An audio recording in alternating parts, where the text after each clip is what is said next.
지금부터 당신 아내 고성희의 가면을 벗겨드릴게요. 30년 만에 나타난 전 부인 지혜가 차갑게 웃으며 말해요. 30년 전 이 여자가 어떻게 완벽한 가정을 계획적으로 파괴했는지, 어떻게 무고한 아내를 몰아내고 그 자리를 차지했는지. 당신 아내가 누군지 지금부터 보여드릴게요. 가난에 찌든 고성희가 거울을 보며 말합니다. 이번이 마지막이야. 절대 다시는 이렇게 살지 않을 거예요. 그녀는 구겨진 박진석의 회사, 입사 지원서를 쥐고 있습니다. 가난, 배신, 그리고 딸 은호를 버린 상처. 모든 것은 이 순간부터 시작됩니다. 중견기업 사장 박진석은 성실하고 가정적인 남자. 그의 아내 지혜, 4살 아들 성재와 평온한 가정을 이루고 있습니다. 성희는 입사 후 박진석의 약점을 알아냅니다. 그의 세상은 오직 지혜뿐이라는 사실. 저 남자의 사랑을 부수면 저 남자도 내 것이 돼요. 성희는 지혜의 일상을 뒤쫓으며 거짓된 증거를 하나씩 만들어갔습니다. 처음엔 사진이었어요. 지혜가 대학 동창인 강민호와 카페에서 마주 앉은 장면. 멀리서 찍은 그 사진은 보는 각도에 따라 마치 두 사람이 손을 잡은 것처럼 보였죠. 그 다음은 호텔 영수증이었습니다. 성희는 익숙한 손놀림으로 서류를 조작했어요. 예약자 이름을 지혜로 바꾸고 날짜는 지혜가 친정에 다녀온 날로 맞췄습니다. 마지막은 익명 제보 메일이었어요. 제목은 단 한 줄. 사장님께서 알아야 할 진실. 그 안에는 조작된 사진과 위조된 영수증, 그리고 마치 직접 목격한 사람의 글처럼 꾸며진 일지가 함께 들어 있었습니다. 메일을 보내기 전 성희는 잠시 손을 멈췄습니다. 그러나 이내 미소를 지었죠.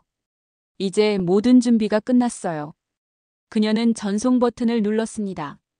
그 한 번의 클릭이 한 가정을 무너뜨릴 시작이 될 줄 알면서도 말이죠.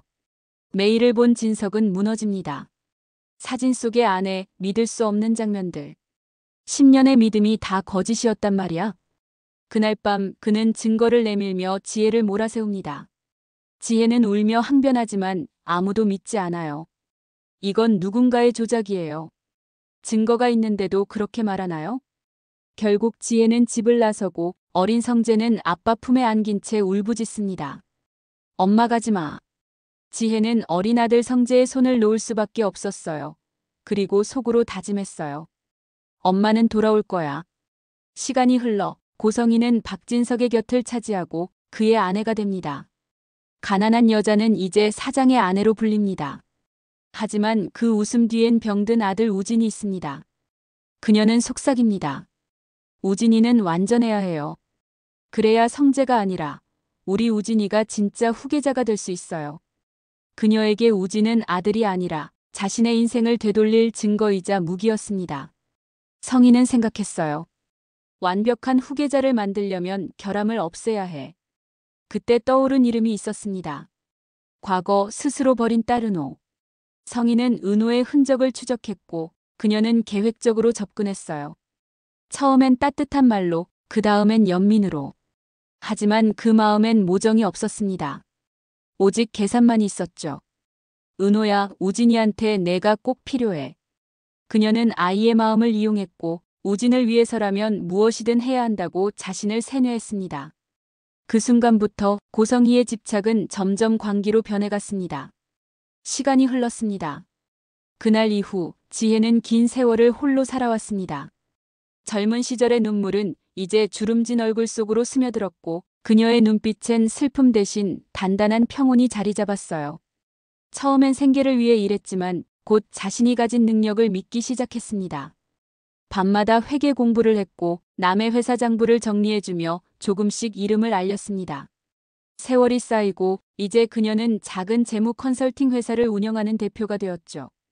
사람들은 그녀를 철저하고 믿음직한 사람이라 불렀습니다. 그녀의 사무실 책상 위에는 한 번도 열어보지 않은 서류 봉투 하나가 늘 놓여 있었습니다. 그건 30년 전 이혼 서류를 받던 그날의 복사본이었어요. 이제 나도 그때의 나와는 다르지. 그녀는 매일 그렇게 속으로 중얼거렸습니다. 그러던 어느 날 익숙한 이름 박진석의 회사에서 재무자문 요청이 들어왔습니다. 그 이름을 보는 순간 그녀의 손이 잠시 멈췄습니다. 박진석. 그 이름은 여전히 낯설고도 익숙했습니다. 그날 밤 지혜는 오래된 기억 속으로 조용히 걸어 들어갔어요. 시간은 흘렀지만 그날의 상처는 아직 사라지지 않았습니다. 이번엔 눈물이 아니라 진실로 마주하자. 다음 주 지혜는 단정한 정장 차림으로 박진석의 회사 회의실 문을 열었습니다. 30년 만의 재회였죠. 그녀는 미소 지었습니다. 누구의 아내도 아닌 스스로의 이름으로 돌아온 파트너로서. 그날 밤 두 사람은 오랜만에 마주 앉았습니다. 커피 한 잔 사이에 묘한 긴장만 흐르고 있었죠. 지혜가 먼저 입을 열었습니다. 당신 정말 내가 당신을 배신했다고 믿나요? 진석은 잠시 말이 없었습니다. 지혜는 아무 말도 하지 않았습니다. 그날 밤 집으로 돌아온 진석은 잠을 이루지 못했습니다. 며칠 후 진석 앞으로 하나의 택배 상자가 도착했습니다. 발신인은 없었고 안엔 USB 하나와 짧은 쪽지 한 장뿐이었어요. 당신이 봐야 할 마지막 증거. 그는 서둘러 노트북에 연결했습니다. 화면 속에는 고성희가 호텔 직원에게 돈을 건네며 서류를 바꾸는 CCTV 영상이 재생되고 있었습니다. 순간 진석의 얼굴이 굳었습니다. 심장이 쿵하고 내려앉는 소리만 들렸죠. 그는 천천히 USB를 닫고 손으로 얼굴을 감쌌습니다. 다음 날 아침 진석은 묵직한 표정으로 병원 복도를 걸었습니다. 손엔 두꺼운 서류 봉투가 들려 있었죠. 그 안에는 이제야 알게 된 진실이 들어 있었습니다. 수술실 앞 고성희가 의사와 조용히 이야기를 나누고 있었어요. 옆에는 창백한 얼굴의 우진이 앉아 있었습니다. 작은 기침 소리가 복도에 퍼졌죠. 진석은 그 모습을 한참 바라보다가 조용히 다가갔습니다. 고성희가 놀라며 고개를 들었습니다. 그의 목소리는 낮고 단단했습니다. 당신 나한테 숨긴 거 없어? 그녀는 잠시 굳더니 억지로 미소를 지었습니다. 무슨 말이에요? 숨길 게 뭐가 있어요? 그는 잠시 눈을 감았다가 조용히 봉투를 내밀었습니다. 그럼 이건 뭐야? 고성희의 손끝이 미세하게 떨렸습니다. 그 안에는 조작된 계약서, 위조된 영수증, 그리고 지혜의 불륜을 꾸민 흔적이 담겨 있었죠. 성재 엄마를 지혜를 그렇게 만든 게 당신이야. 그녀는 얼른 말을 덧붙였습니다. 아니에요, 진석 씨. 오해예요. 그녀는 울지도 못한 채 그저 떨리는 목소리로 중얼거렸습니다. 그게 다였어요, 진석 씨. 난 그냥 당신을 사랑했어요. 진석은 한참 동안 그녀를 바라봤습니다. 얼마 전까지만 해도 함께 웃던 얼굴이 이제는 완전히 낯선 사람처럼 보였죠. 그의 목소리가 낮게 깔렸습니다. 난 당신이 한 번쯤은 진실을 말해주길 바랬어. 그녀가 고개를 들었지만 그의 시선은 차가웠습니다. 우진이 아픈 거 왜 숨겼어요?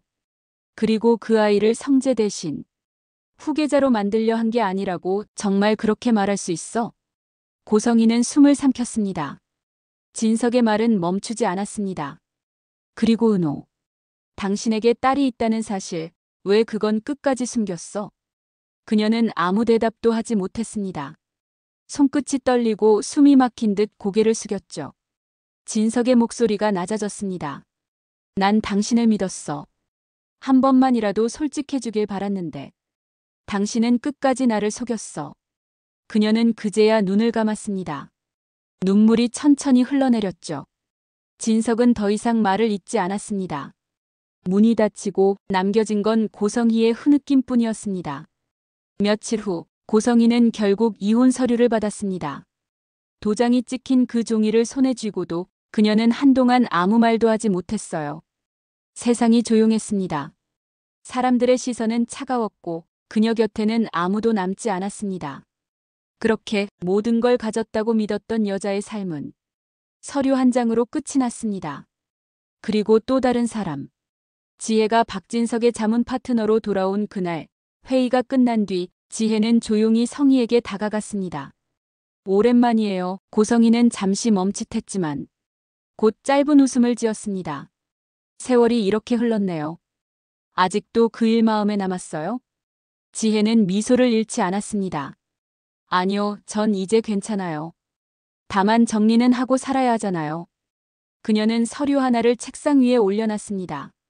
그 안에는 30년 전 고성희가 꾸민 불륜 조작 자료 원본과 위조 장부의 진짜 거래 내역이 들어있었죠.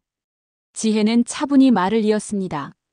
그때 당신이 만든 증거들 전부 보관돼 있더군요. 당신이 잊었을 뿐. 고성희의 얼굴이 굳었습니다. 손끝이 미세하게 떨렸어요. 이건 위협이 아니에요.